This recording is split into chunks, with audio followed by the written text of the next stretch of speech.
Welcome to all of you to the wonderful session of 24 Vani. एक बार स्वागत है फिर आपका। आज के सेशन में हम the cell the unit of life को कंटिन्यू करेंगे। हमने हमारे लास्ट सेशन में प्रोकैरियोटिक स्ट्रक्चर के बारे में बहुत कुछ कवर किया। आई थिंक आप सबने कवर कर लिया होगा। तो आज हम स्टार्ट करते हैं यूकैरियोटिक सेल के स्ट्रक्चर के बारे में। अब यूकैरियोटिक का मतलब क्या है मैं पहले ही समझा चुका हूं। यू का मतलब होता है आफ्टर, बाद में। Karyotic term is derived from a term named karyon. इसको कैरियन से डिराइव किया हुआ और कैरियन का मतलब होता है न्यूक्लियस। आफ्टर न्यूक्लियस, न्यूक्लियस बाद में एडवांस हो चुका है, इसके अंदर कुछ बढ़िया फीचर्स आ चुके हैं। वेल डिफाइंड न्यूक्लियस हम इसको बोल सकते हैं कि इसके पास प्रेजेंट होगा।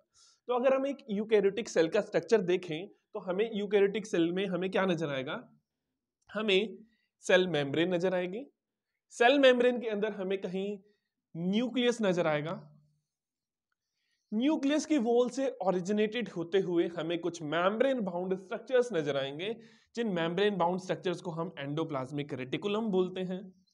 ये endoplasmic reticulum on the basis of ribosomes कि प्रेजेंट है राइबोसोम्स या नहीं प्रेजेंट, दो टाइप का होगा, स्मूथ होगा, रफ होगा। नहीं है तो smooth endoplasmic reticulum, ribosomes present है तो रफ एंडोप्लाज्मिक रेटिकुलम। हालांकि हम इन सभी स्ट्रक्चर्स को डिटेल में कवर करेंगे। आज मैं आपको थोड़ा सा एक बार ओवरव्यू दे देता हूं ताकि हम एक एक करके सभी ऑर्गेनेल्स को पढ़ना स्टार्ट करें। तो सबसे बाहर हमारे पास प्लाज्मा मेम्ब्रेन है। प्लाज्मा मेम्ब्रेन है। प्लाज्मा मेम्ब्रेन के अंदर हमारे पास न्यूक्लियस प्रेजेंट है। न्यूक्लियस के बाहर हमारे पास ये रहा एंडोप्लाज्मिक रेटिकुलम, जिसके दो टाइप्स हमने देखे। यहां पर हमारे पास गोल्जी बॉडीज प्रेजेंट है। क्या नाम है? गोल्जी बॉडीज प्रेजेंट है। साइटोप्लाज्म प्रेजेंट है यहां पर, जिसमें ये सभी ऑर्गेनेल्स प्रेजेंट है हमारे। ठीक है, इसके अलावा हमारे पास यहां पर माइटोकॉन्ड्रिया हो सकता है, that which is the power house of the cell. Mitochondria है ना। इसके अंदर हमारे पास अगर ये प्लांट का सेल हो तो यहां पे हमारे पास क्लोरोप्लास्ट प्रेजेंट हो सकते हैं। यहां पे हमारे पास क्लोरोप्लास्ट हो सकता है ना। तो ये सब सारे स्ट्रक्चर्स हमारे पास प्रेजेंट हो सकते हैं। लाइसोसोम्स हो सकते हैं, वैक्यूल्स हो सकते हैं। अब एक बात है कि ऐसा कुछ प्रोकैरियोटिक सेल में नहीं था, ऐसा कुछ भी नहीं था। These all are membrane bound structures। सभी कैसे स्ट्रक्चर्स है? membrane bound स्ट्रक्चर्स है। और प्रोकैरियोटिक सेल में membrane bound स्ट्रक्चर्स नहीं मिलते, नहीं मिलते, नहीं मिलते। आई थिंक क्लियर है। ठीक है, जो हमारे पास प्रोकैरियोटिक सेल है उसके अंदर कोई membrane bound स्ट्रक्चर नहीं है। यूकैरियोटिक सेल में membrane bound न्यूक्लियस प्रेजेंट है, उसमें एंडोप्लाज्मिक रेटिकुलम प्रेजेंट है, गोल्जी बॉडीज प्रेजेंट है, chloroplast, mitochondria and all these structures are present. ठीक है, यहां तक की बातें क्लियर है। तो अभी आज के सेशन में हम हमारा टॉपिक पढ़ना स्टार्ट करते हैं आज का, दैट इज प्लाज्मा मेम्ब्रेन। आज हम कवर करेंगे प्लाज्मा मेम्ब्रेन। ठीक है, करते हैं स्टार्ट। तो अगर हम प्लाज्मा मेम्ब्रेन की बात करें तो ये सभी लिविंग सेल्स का कैरेक्टरिस्टिक है। ठीक है, सभी लिविंग सेल्स का। Without plasma membrane cell is not a cell. ठीक है, सेल का अस्तित्व ही नहीं है बिना प्लाज्मा मेम्ब्रेन के। तो होना बहुत जरूरी है प्लाज्मा मेम्ब्रेन का। प्लाज्मा मेम्ब्रेन के नेचर की बात करें तो इट इज सिलेक्टिवली परमिएबल। ये सभी मॉलिक्यूल्स को खुद में से पास होने को अलाउ नहीं करती, सिलेक्ट करेगी कि किस मॉलिक्यूल को पास करवाना है या किस मॉलिक्यूल को पास नहीं करवाना। ठीक है, तो स्टार्ट करते हैं। टॉपिक का नाम है प्लाज्मा मेम्ब्रेन।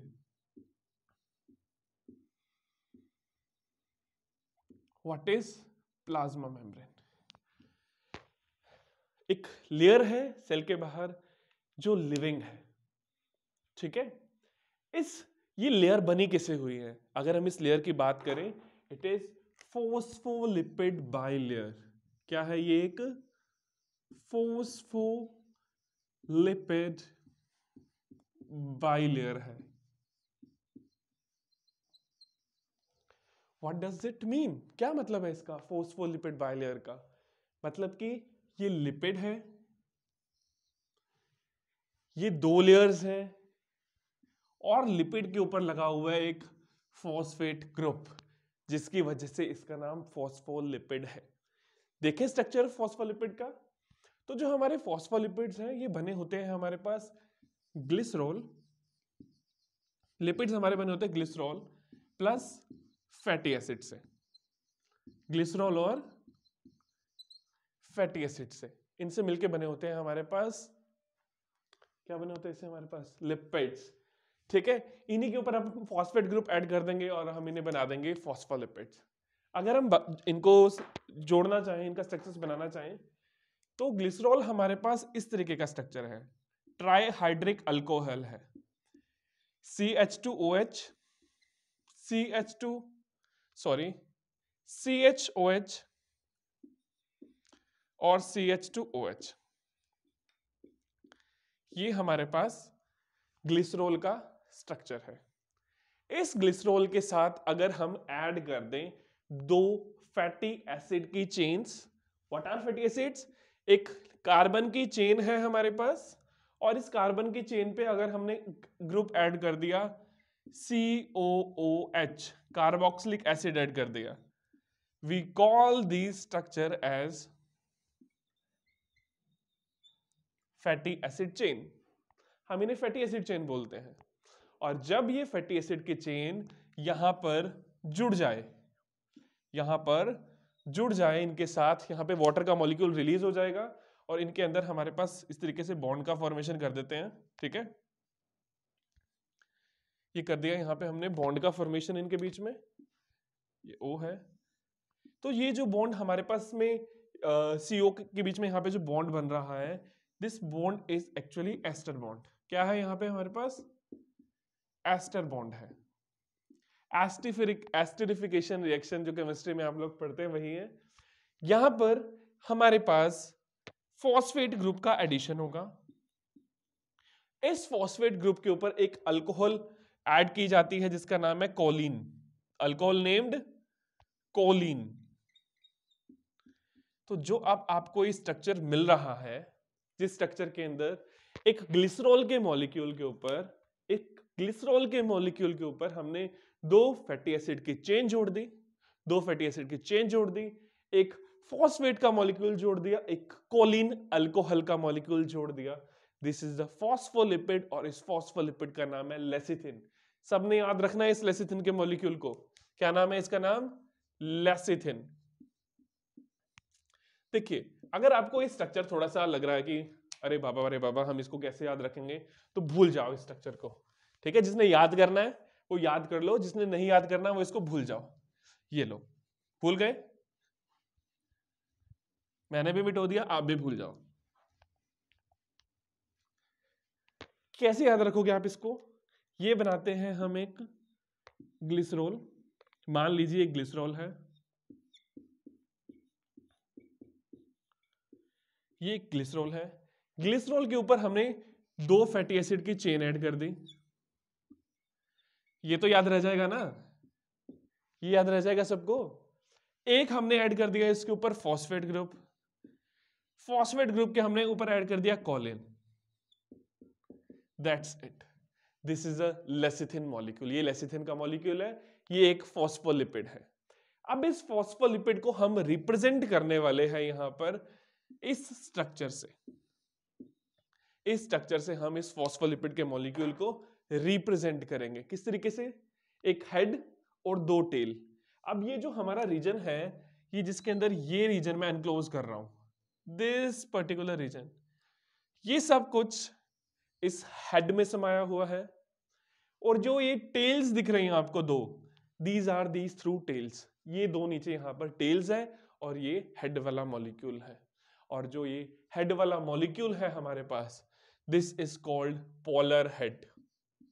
क्या कहते हैं हम इसको, polar head, which is water loving, which is water loving, loving मतलब फिलिक, वाटर मतलब हाइड्रो, ठीक है, हाइड्रोफिलिक। तो ये हेड वाला रीजन कैसा होता है, हाइड्रोफिलिक होता है। कैसा होता है? हाइड्रोफिलिक होता है। अगर हम टेल रीजन की बात करें, अगर हम टेल वाले रीजन की बात करें तो टेल नॉन पोलर है। टेल कैसी है? टेल नॉन पोलर है। टेल हाइड्रोफोबिक है, वाटर हीटिंग। फोबिक मतलब डरना, वाटर से हीट करना, ठीक है। तो नॉन पोलर टेल हमारी कैसी है? वाटर हीटिंग है, हाइड्रोफोबिक।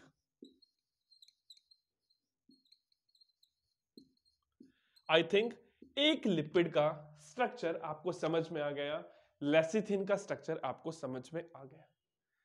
क्लियर है? क्लियर है? क्लियर है। इरेज कर दिया जाए इसको, ठीक है। फिर हम एक प्लाज्मा मेम्ब्रेन का स्ट्रक्चर बनाकर देखें, ठीक है। ये एक मॉलिक्यूल के बारे में मैंने आपको बताया, ठीक है। ये मैं ग्लिसरॉल एक बार इरेज करता हूं।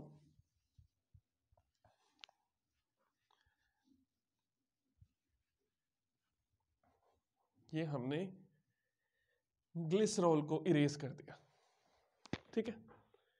ये बनाते हैं हम लिपिड का molecule, polar head, non polar tail, hydrophilic head, hydrophobic tell. मतलब टेल्स को डर लग रहा है पानी से, ये बात बोल सकते हैं हम। टेल को डर लग रहा है पानी से, एग्जैक्टली अगर हम ये कहें कि ये हमारा पूरा सेल है, this is a complete cell, और इस सेल में हमारे पास इस तरीके से ये लिपिड के मॉलिक्यूल प्रेजेंट है। पर एक बात सोचने की है ना, कि सेल के अंदर भी, साइटोप्लाज्म में भी तो पानी होता है, साइटोप्लाज्म के अंदर भी तो पानी होता है, सेल के बाहर भी वाटर प्रेजेंट होता है। तो अंदर वाला पानी भी तो इस टेल को हर्ट कर सकता है, इसको नुकसान पहुंचा सकता है, क्योंकि इसको तो फॉबिक है, इसको तो फॉबिया है पानी का, है ना। तो इसीलिए ये लिपिड क्या करती है, खुद की बाय लेयर बना देती है। कैसी लेयर बना देती है? बाय लेयर बना देती है, 2 लेयर्स की फॉर्मेशन हो जाती है। इसीलिए हमारे पास लिपिड इस तरीके से हमें अरेंज्ड मिलता है, ठीक है। इस तरीके से हमें लिपिड्स अरेंज मिलता है, 2 लेयर्स। आई थिंक ये वाली बात आपको समझ में आ गई कि सेल के अंदर भी वाटर है, सेल के बाहर भी वाटर है। इसी वजह से इसने खुद को एक डबल लेयर के अंदर, बाय लेयर के अंदर प्रिपेयर कर लिया है। बाय लेयर बन गई हमारे पास। बाहर वाले हेड हाइड्रोफिलिक है, यहां पर भी हमारे पास हाइड्रोफिलिक रीजन है, यहां पर भी हमारे पास हाइड्रोफिलिक रीजन है, और यहां पे भी हमारे पास हाइड्रोफिलिक रीजन है।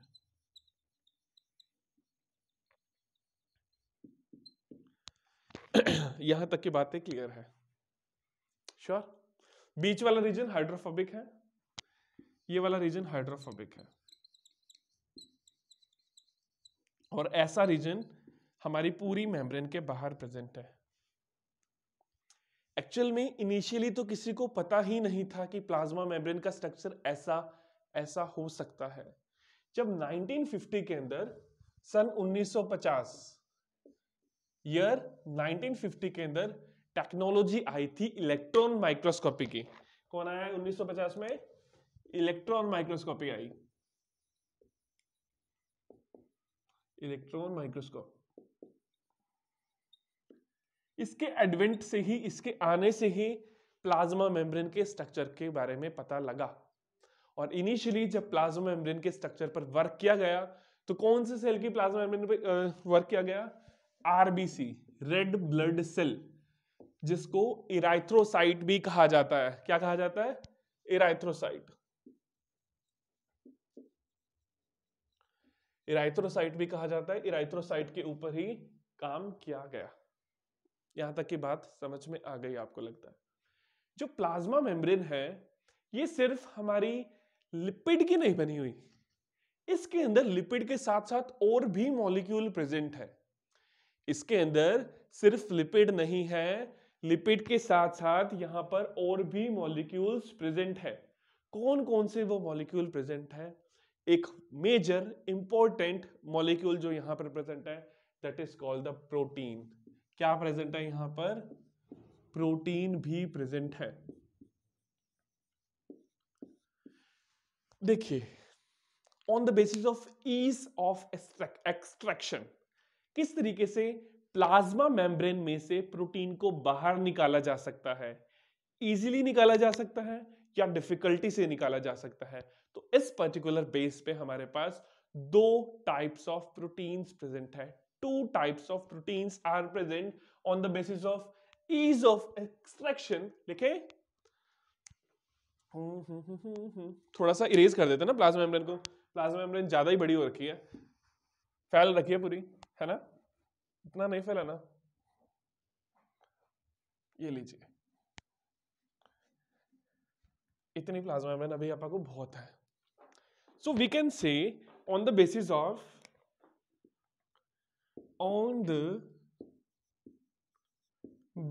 Of ease of extraction, plasma membrane में दो तरह के प्रोटीन्स मिलते हैं। कितने तरह के? दो तरह के प्रोटीन। एक प्रोटीन इंटीग्रल प्रोटीन। कौन से प्रोटीन? इंटीग्रल प्रोटीन, जिनको कहा जाता है इंट्रिंसिक प्रोटीन भी। Intrinsic protein.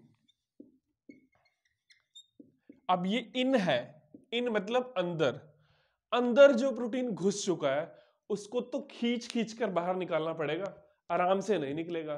तो इनको एक्सट्रैक्ट करना डिफिकल्ट है, ठीक है?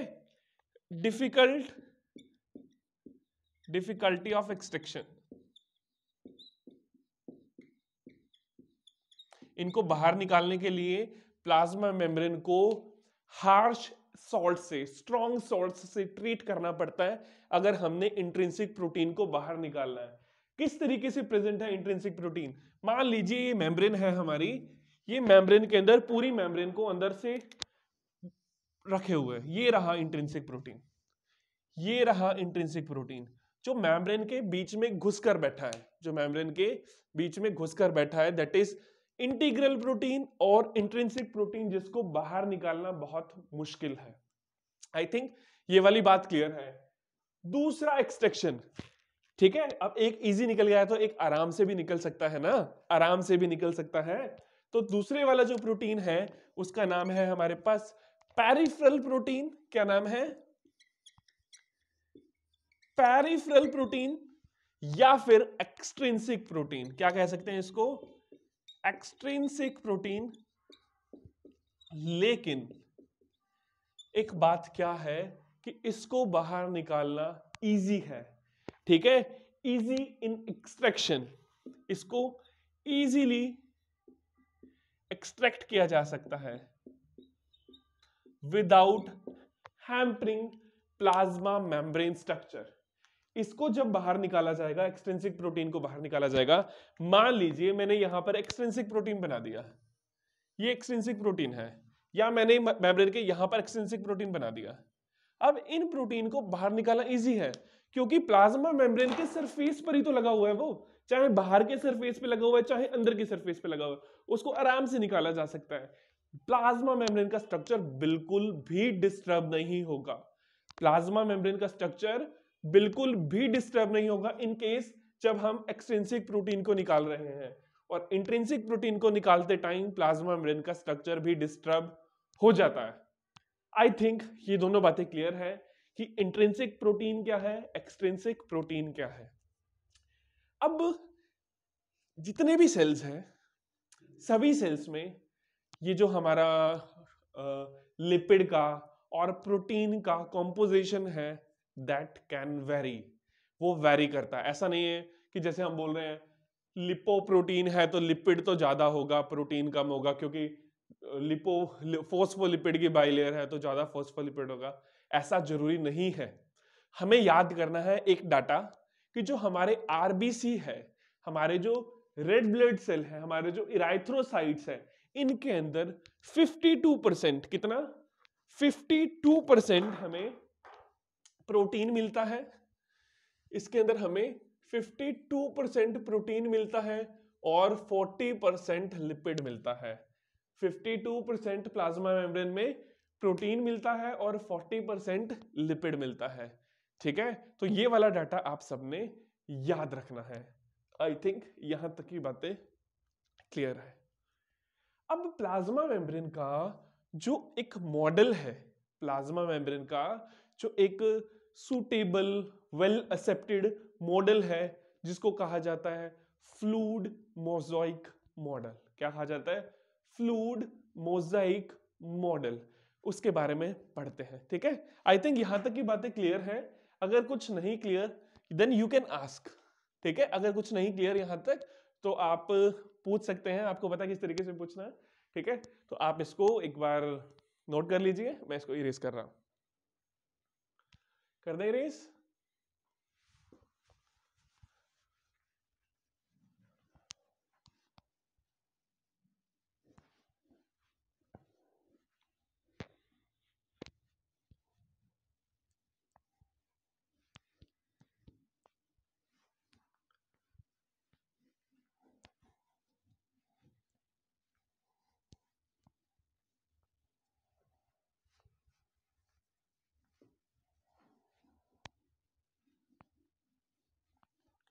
देखिए, साइंटिस्ट का नाम है सिंगर एंड निकोलसन, ठीक है।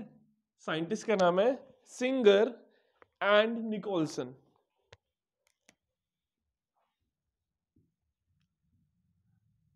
Singer and Nicolson. सबको साइंटिस्ट का नाम भी याद हो जाना चाहिए।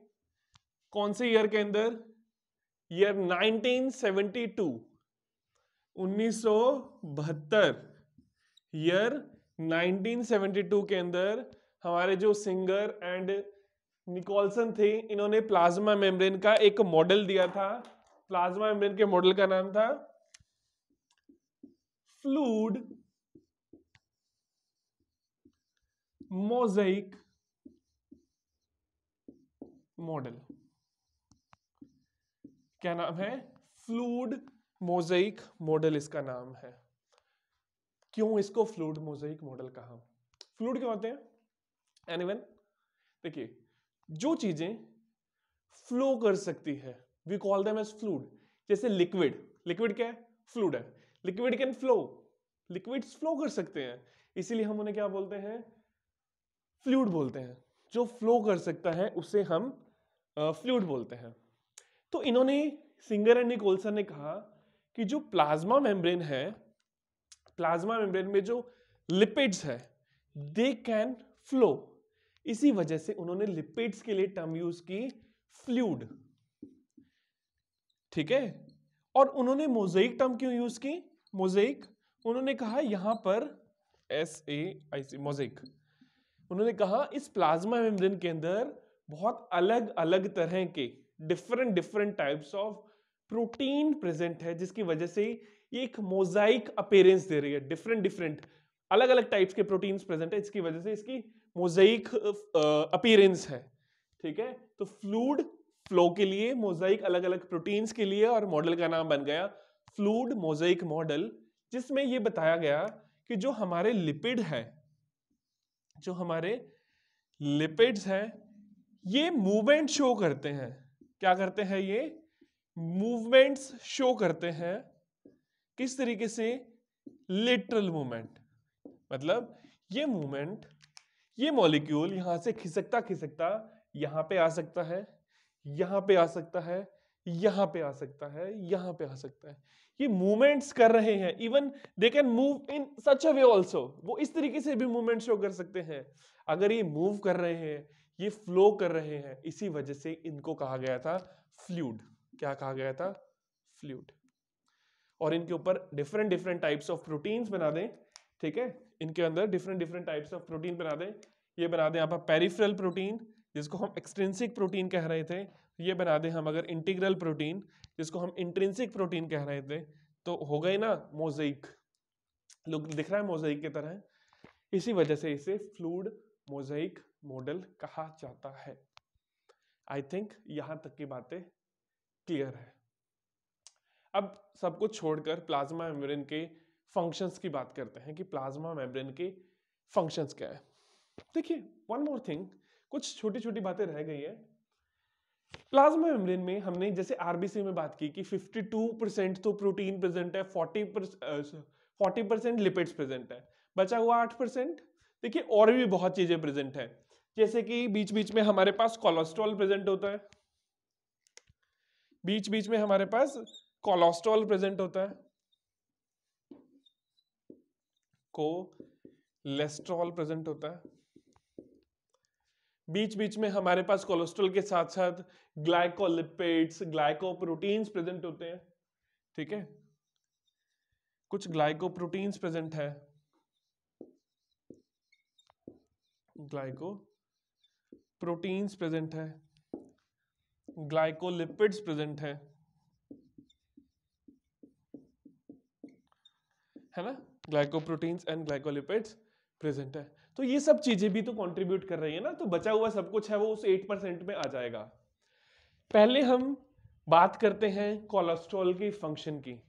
कोलेस्ट्रॉल क्या फंक्शन रोल प्ले करता है? एक्चुअल में कोलेस्ट्रॉल ये बीच बीच में प्रेजेंट है।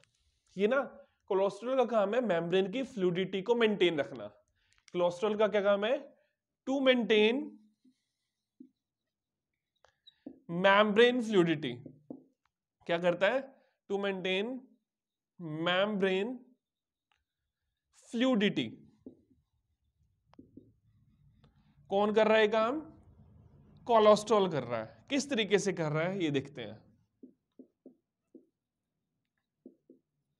कोलेस्ट्रॉल कर रहा है। अगर मान लीजिए हम हाई टेम्परेचर की बात करें, ठीक है, हाई टेम्परेचर की बात करें, वी नो कि हाई टेम्परेचर पर molecules oscillates and they wants to move from each other.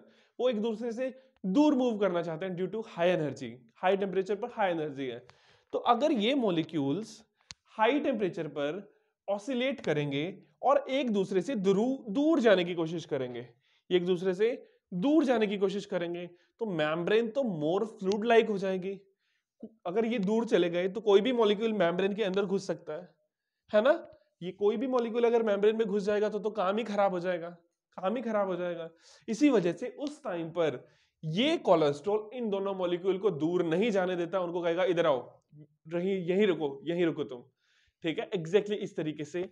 तो क्या होगा, ये जो कोलेस्ट्रॉल है मेम्ब्रेन की फ्लूइडिटी बढ़ने नहीं देगा, मेंटेन रखेगा। बट अगर लो टेम्परेचर की बात करें तो क्या होगा? लो टेम्परेचर पे मॉलिक्यूल्स पास आने की कोशिश करते हैं, स्टिफ पास आएंगे, स्टिफ होने की कोशिश करेंगे।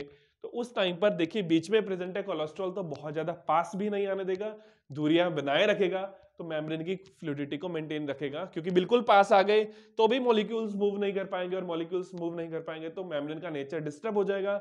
सबसे पहले बताया था प्लाज्मा मेम्ब्रेन का नेचर कैसा है? सेमी परमेबल है। कैसा है? सेमी परमेबल है। और मेम्ब्रेन की जो सेमी परमेबल प्रॉपर्टी है वो तो डिस्टर्ब हो जाएगी ना, अगर ये बहुत ज्यादा पास आ जाए या बहुत ज्यादा दूर चले जाए। इस वजह से यहां तक की बातें क्लियर है। नोट करना चाहते हैं तो यहां तक नोट कर लीजिए ताकि हम आगे की तरफ मूव करें। मिटो दे। Okay, let's move.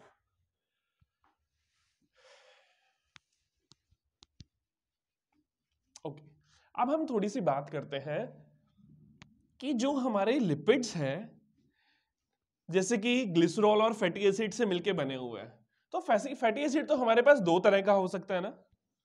Fatty acid कौन कौन से दो तरह का हो सकता है? एक सिंगल बॉन्ड वाला सैचुरेटेड, एक डबल बॉन्ड वाला अनसैचुरेटेड। ठीक है, उनसे क्या फर्क पड़ता है?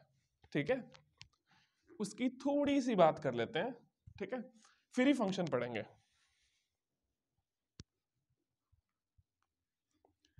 ये लीजिए, इरेज हो चुका है। अब हम बात करते हैं जो हमारे पास फैटी एसिड जुड़ा, ये दो तरह का हो सकता है। ये सैचुरेटेड हो सकता है, ये सैचुरेटेड हो सकता है, ये हमारे पास अनसैचुरेटेड हो सकता है। What is the difference between saturated and unsaturated? Unsaturated ये रहा कार्बन, ये रहा कार्बन, सिंगल बॉन्ड प्रेजेंट है, we call it as saturated. ये रहा कार्बन, ये रहा कार्बन, डबल बॉन्ड प्रेजेंट है, we call it as unsaturated fatty acid. हम कैसे रिप्रेजेंट करेंगे लिपिड के मॉलिक्यूल में कि यहां पर सिंगल बॉन्ड है या डबल बॉन्ड है? तो रिप्रेजेंट करने का तरीका बता दें आपको। ये रहा हमारे पास लिपिड का मॉलिक्यूल। अगर ये सैचुरेटेड है तो हमारी जो चेन्स हैं, जो फैटी एसिड्स की दो वी कैन लैग्स बोल दो, चाहे तुम कुछ मर्जी बोल दो, ठीक है, जो ये चेन्स हैं ये बिल्कुल सीधी रहने वाली हैं। In case of unsaturated fatty acids, they have such bending and this bending is called kink. क्या कहा जाता है इसको? किंक कहा जाता है, we call it as kink. अब देखिए किसी भी प्लाज्मा मेम्ब्रेन के अंदर अगर किंक प्रेजेंट है तो इस किंक की वजह से मॉलिक्यूल्स पास नहीं आ सकते, मॉलिक्यूल्स लिपिड के पास नहीं आ सकते। लेकिन अगर ऐसा स्ट्रक्चर हो, अगर हमारे पास ऐसा स्ट्रक्चर हो जिसमें सारे के सारे सैचुरेटेड फैटी एसिड्स प्रेजेंट हो, तो वो तो बिल्कुल पास रह सकते हैं ना। जो डबल बॉन्ड की वजह से गैप क्रिएट हो रहा है वो गैप नहीं क्रिएट होगा, है ना। तो जो हमारी ये अपर वाला जो केस है जिसके अंदर किंग प्रेजेंट है, जो अनसैचुरेटेड फैटी एसिड का केस है, इसमें मेम्ब्रेन मोर फ्लूइड लाइक बिहेव करेगी, मोर फ्लूइड लाइक, बिकॉज गैप ज्यादा है, मोर इट कैन फ्लो। लेकिन यहां पर लेस गैप, लेस फ्लूइडिटी, ये कम फ्लूइड की तरह बिहेव करेगी। I think this is clear, यहां तक क्लियर है। Now we have to move with the functions of plasma membrane. अब हम फंक्शंस ऑफ प्लाज्मा मेम्ब्रेन पे मूव कर सकते हैं, ठीक है, easily we can move now. मिटाओ दे यहां तक और फंक्शंस पे मूव करते हैं। नोट कर लीजिए अगर किसी ने नोट करना है यहां तक तो।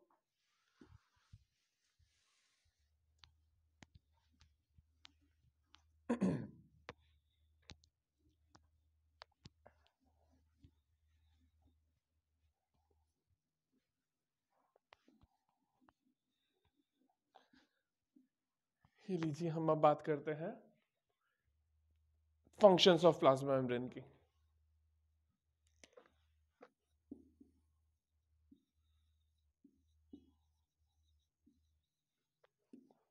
PM, functions of PM, functions की बात करते हैं।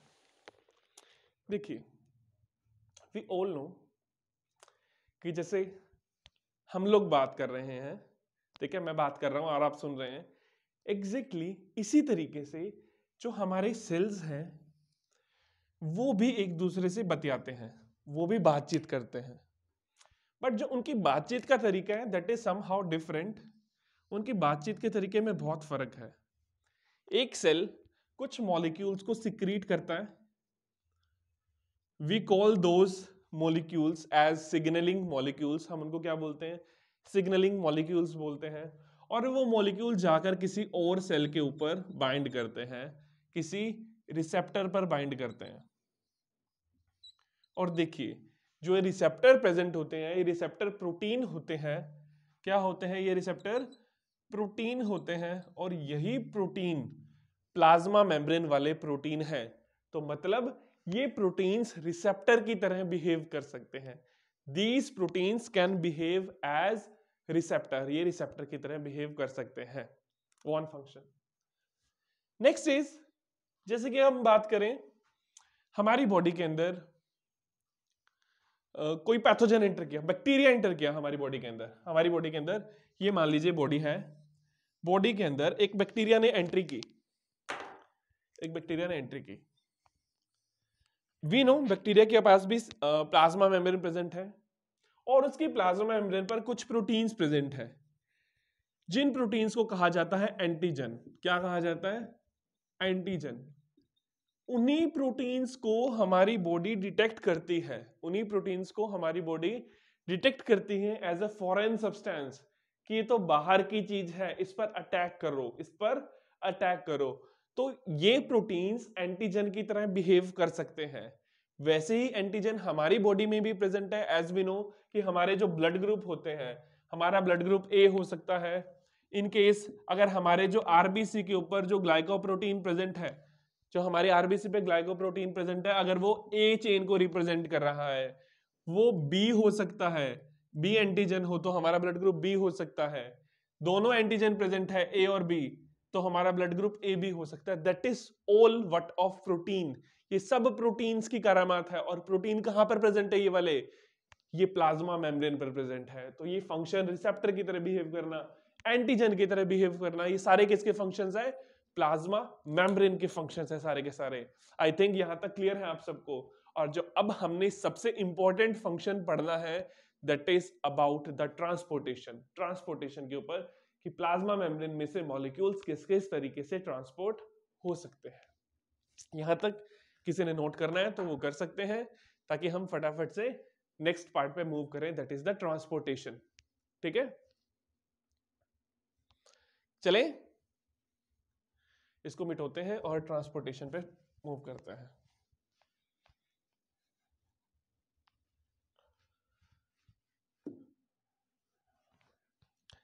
देखिए, अभी हमने बात की थी जैसे कि हमारी जो प्लाज्मा मेम्ब्रेन है वो लिपिड से मिलके बनी हुई है। तो अगर कोई मॉलिक्यूल हमारी मेम्ब्रेन में से मूव करना चाहता है और वो मॉलिक्यूल लिपिड लविंग है, वो लिपिड लविंग है, then it can easily pass, that can easily pass. But हर कोई मॉलिक्यूल तो नहीं मूव कर सकता ना, इसीलिए हमने प्लाज्मा मेम्ब्रेन को सेमी परमेबल कहा, क्योंकि हर मॉलिक्यूल सेल के अंदर एंटर नहीं कर सकता एक्चुअल के अंदर। That's the point. तो अगर हम प्लाज्मा मेम्ब्रेन में ट्रांसपोर्ट की बात करें, प्लाज्मा मेम्ब्रेन में हम ट्रांसपोर्ट की बात करें, तो ट्रांसपोर्ट का जो सिस्टम है दो तरह का हो सकता है। ये दो तरह का हो सकता है। वो दो तरीके कौन कौन से हैं? That can be active transport, active transport, that can be passive transport. सभी को पता होगा ये तो। एक्टिव टर्म हम वहां यूज करते हैं जहां पर हमें एनर्जी यूज करनी पड़े, जहां पे हमें एनर्जी प्रोवाइड करवानी पड़े। और एनर्जी हमारी बॉडी में किस फॉर्म में होती है? एटीपी की फॉर्म में। किसकी फॉर्म में? एटीपी की फॉर्म में। तो जहां पर एटीपी का यूज हो, एडिनोसिन ट्राइफॉस्फेट का यूज करके ट्रांसपोर्टेशन हो, हम उसे एक्टिव ट्रांसपोर्ट कहते हैं। जहां पे नो यूज ऑफ एनर्जी, जहां पे नो यूज ऑफ एनर्जी, और हम इस ट्रांसपोर्टेशन को क्या बोलते हैं? पैसिव ट्रांसपोर्टेशन बोलते हैं। आई थिंक यहां तक की बातें क्लियर है। मैं एक सेकेंड पानी पी लूं थोड़ा सा, ठीक है? आप नोट कीजिए।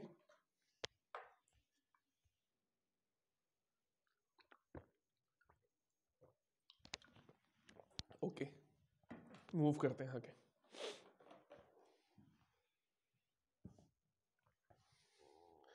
यस, अगर हम पैसिव ट्रांसपोर्ट की बात करें, ये passive transport towards the concentration gradient होता है।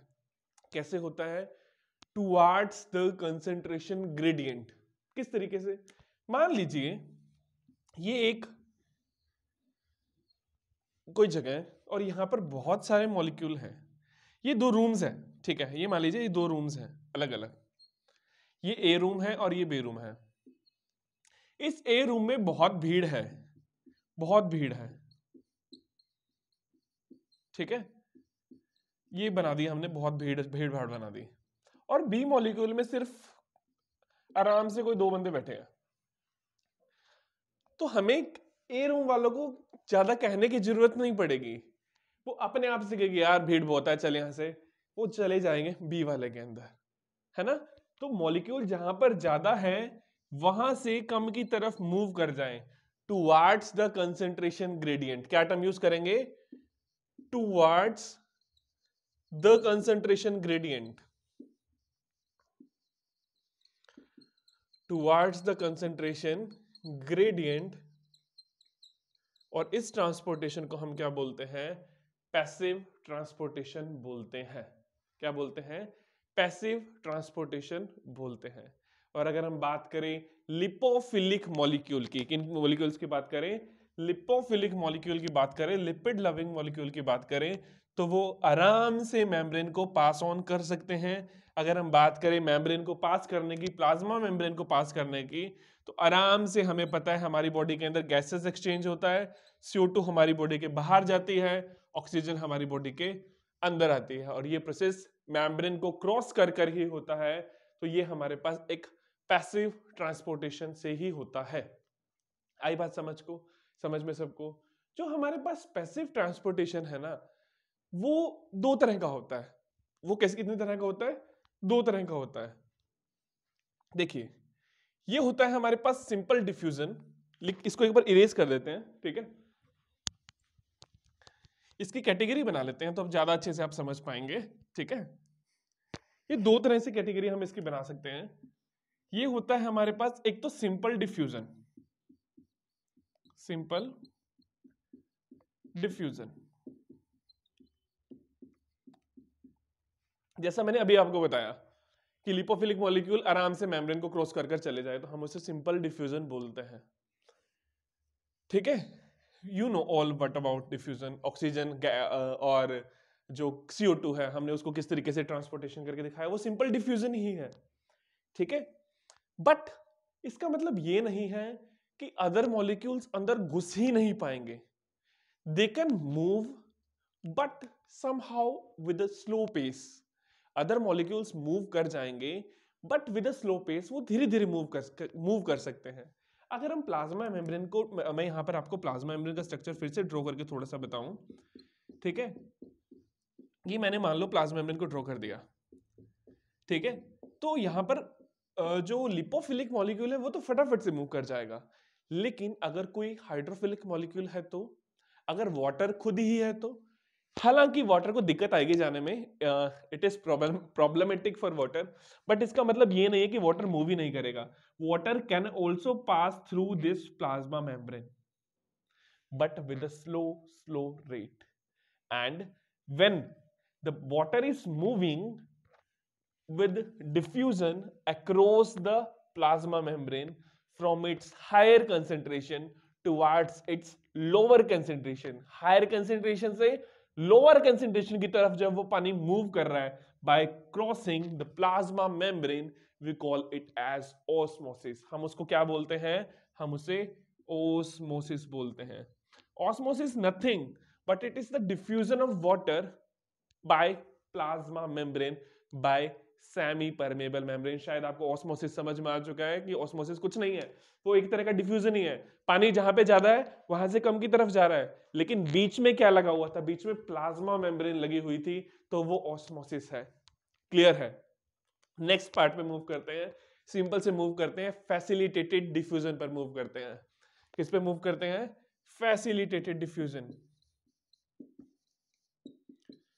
Facilitated diffusion. What is facilitated diffusion? ये है क्या? ये है क्या? सुना होगा फैसिलिटेट करना, मैं फैसिलिटेट कर रहा हूं, मैं हेल्प कर रहा हूं।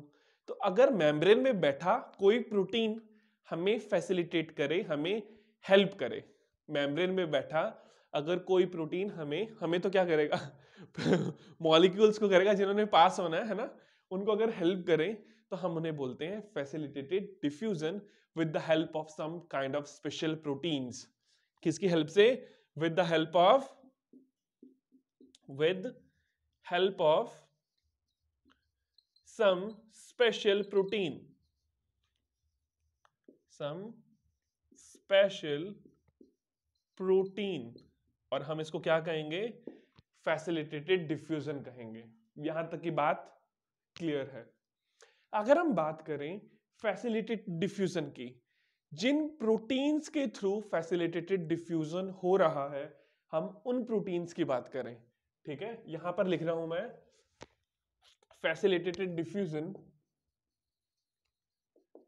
फैसिलिटेटेड डिफ्यूजन ये किन किन तरीके से हो सकता है?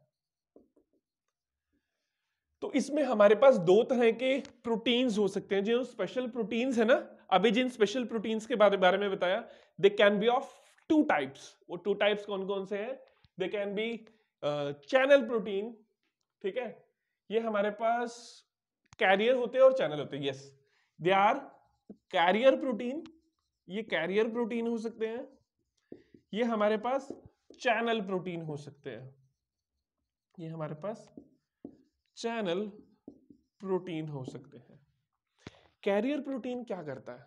कैरियर प्रोटीन ना, अगर मैं आपको यहां पे थोड़ा सा देखिए, एक बार ना मैं एटीपी वाले ट्रांसपोर्टेशन को, एक्टिव ट्रांसपोर्टेशन को थोड़ा इरेज कर देता हूं, so that we can have better understanding. ठीक है, मैं एक बार इसको इरेज कर रहा हूं। इसका मतलब ये नहीं है मैं पढ़ाऊंगा नहीं, ठीक है, पढ़ाऊंगा भी इसके बाद में ही, जस्ट, ठीक है। तो हम अगर यहां पे बात करें कैरियर प्रोटीन की, ठीक है, ये मान लीजिए प्लाज्मा मेम्ब्रेन है। प्लाज्मा मेम्ब्रेन के अंदर एक प्रोटीन प्रेजेंट है, ठीक है, ये रहा वो प्रोटीन, ये कैरियर प्रोटीन है। कैरियर प्रोटीन का काम क्या है कि जिस मॉलिक्यूल को इसने ट्रांसपोर्ट करना है, जैसे ही मान लीजिए यहां पर मॉलिक्यूल्स है, इन मॉलिक्यूल्स को इस कैरियर प्रोटीन ने ट्रांसपोर्ट करना है, तो क्या करेंगे, ये यहां पर बाइंड करेंगे। बाइंड करने के बाद इस कैरियर प्रोटीन की कन्फर्मेशन में चेंज आएगा, because it is a protein, it can change its conformation.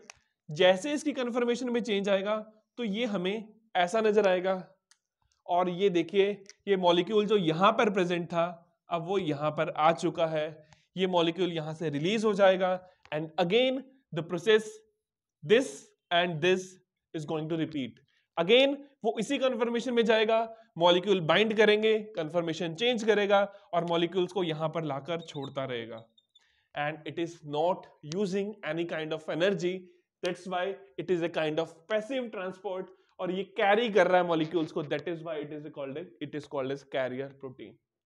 अगर हम बात करें चैनल प्रोटीन्स की, कि चैनल प्रोटीन्स क्या होते हैं हमारे पास, तो ये देखिए मान लीजिए कि ये हमारे पास प्लाज्मा मेम्ब्रेन है।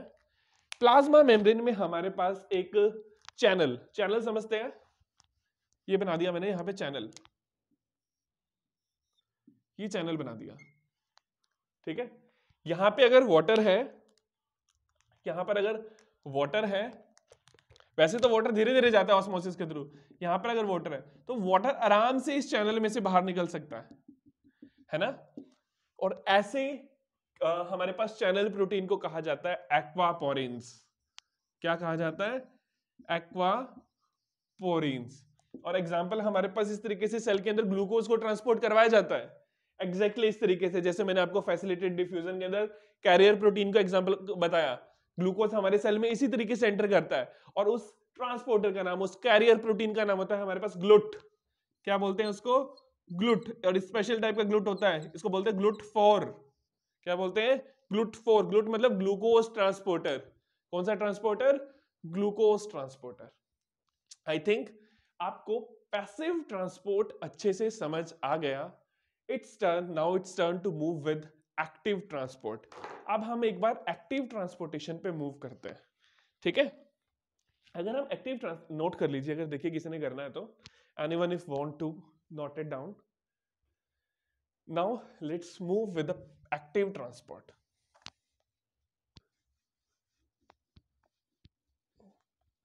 देखिए बहुत सारे आयंस को या मॉलिक्यूल्स को अगेंस्ट द कंसंट्रेशन ग्रेडियंट भी मूव करवाना पड़ सकता है। अगेंस्ट द कंसंट्रेशन ग्रेडियंट भी मूव करवाना पड़ सकता है। अगेंस्ट द कंसंट्रेशन ग्रेडियंट का मतलब क्या है? एक्टिव ट्रांसपोर्ट की बात कर रहे हैं हम।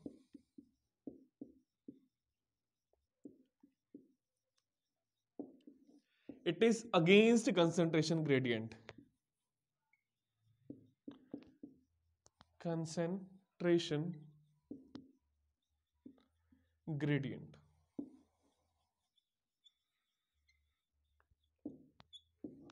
अगेंस्ट कंसंट्रेशन ग्रेडियंट का मतलब क्या है? देखिए जैसे मैंने पहले वो बॉक्स बनाया था, एक जगह पर बहुत सारे लोग थे, एक जगह पे कम लोग थे। अगर उन कम लोगों को उस भीड़ में भेजना है, उनको पुश करना पड़ेगा ना, जाओ यहां से जाओ, और ऐसे पुश करने में एनर्जी लगती है, इसलिए यहां पे एनर्जी लगती है कि जहां पर अगर कहीं पर कम मॉलिक्यूल है, उनको भीड़ भाड़ में भेजना चाहते हैं हम, कहां पर, भीड़ भाड़ में, तो वहां पर एनर्जी को यूज करना पड़ेगा। एनर्जी एटीपी की फॉर्म में ही यूज होगी। किसकी फॉर्म में यूज होगी एनर्जी? एटीपी की फॉर्म में यूज होगी। देखते हैं किस तरीके से। सेल की बात करते हैं, क्योंकि एग्जांपल सेल का लेके चलेंगे ना। अगर मैं एक चीज सेल बना रहा हूं, ये सेल है, सेल के बाहर जो बाहर फ्लूइड होता है, वहां पर सोडियम आयंस अबंडेंट मिलते हैं। कौन मिलता है वहां पे? सोडियम आयन ज्यादा मिलता है। लेकिन अगर हम सेल के अंदर की बात करें, तो सेल के अंदर पोटेशियम आयन ज्यादा मिलता है। अब मेरे कहने का मतलब ये नहीं है बिल्कुल भी, कतई भी, कि सारा सोडियम सेल के बाहर ही मिलता है। सोडियम सेल के अंदर भी मिलता है, लेकिन अगर कंपेयर किया जाए अंदर वाले को और बाहर वाले को, तो सोडियम बाहर ज्यादा मिलता है, पोटेशियम अंदर ज्यादा मिलता है। पोटेशियम बाहर भी मिलता है, लेकिन पोटेशियम अंदर ज्यादा मिलता है। शायद ये बात क्लियर हो चुकी है कि बाहर सोडियम ज्यादा है, पोटेशियम अंदर अंदर ज्यादा है। मेम्ब्रेन पर एक पंप प्रेजेंट होता है, एनर्जी चाहिए तो उसको हम पंप बोल देंगे। ये रहा पंप। इस पंप का नाम है सोडियम पोटेशियम पंप। क्या नाम है? सोडियम पोटेशियम पंप है इस पंप का नाम। लिख दो यहाँ पे। एक्टिव ट्रांसपोर्ट का एग्जांपल है हमारे पास, ये बहुत इंपॉर्टेंट है, सोडियम पोटेशियम पंप। अब ये सोडियम पोटेशियम पंप है क्या? सोडियम पोटेशियम पंप है क्या एक्चुअल के अंदर ये? ठीक है, इसका काम है एटीपी को यूज करना। एटीपी को यूज करना, 3 सोडियम को बाहर निकालना, 2 पोटेशियम को अंदर लेकर जाना। अगेंस्ट द कंसंट्रेशन कर रहा है। सोडियम पहले बाहर थे और सोडियम और ही बाहर निकाल रहा है। पोटेशियम पहले अंदर थे और पोटेशियम को अंदर लेकर जा रहा है। तो अगेंस्ट द कंसंट्रेशन ग्रेडियंट काम कर रहा है, तो एनर्जी यूज करनी पड़ेगी। एनर्जी एटीपी की फॉर्म में यूज होगी, और इस पंप को कहा जाता है सोडियम पोटेशियम पंप, जो कि एग्जांपल है हमारे पास एक्टिव ट्रांसपोर्टेशन का। आई थिंक यहां तक की बातें आपको बहुत अच्छे से क्लियर है। Make a note of it and I will tell you, we are going to summarise today session actually, कि हमने आज पढ़ा क्या क्या। हमने प्लाज्मा मेम्ब्रेन के बारे में पढ़ा। प्लाज्मा मेम्ब्रेन एक लिपिड बाइलेयर है। प्लाज्मा मेम्ब्रेन लिपिड बाइलेयर है। तो लिपिड बाइलेयर क्यों है? क्योंकि लिपिड की 2 लेयर्स प्रेजेंट है यहाँ पर।